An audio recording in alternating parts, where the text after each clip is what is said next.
দুশো পিস রাখি দেন তো। 200 পিস রাখি? অত রাখি কি করবা? বাড়ি গিয়ে রাখির আচার করব, আপনি খাবেন? রাখির আবার আচার হয় নাকি?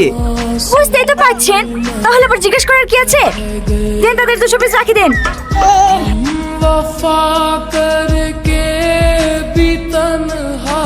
রাকেশ, ওই থেকে 2 বান্ডিল রাখি দিয়ে দিনে।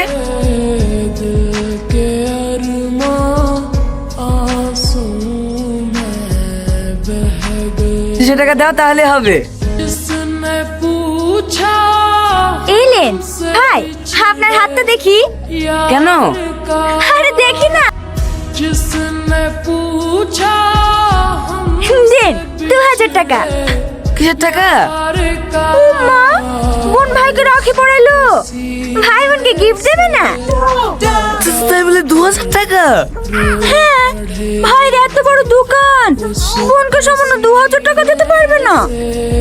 হ্যাঁ পারবে না কেনে, রাখি পড়েছে, গিফট দেবো না বললে হবে? দে দে টাকাটা দি দে। মেয়েদের সামনে মাথা মতো করিস নি, টাকাটা দিয়ে দে। হ্যাঁ এলো বোন।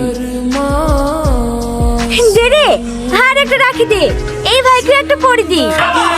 না না আমি পরবো না। তোর হাতে পড়বে না রে, আমাকে দে। না না ঠিক আছে, তুমি পড়াও। सुंदरी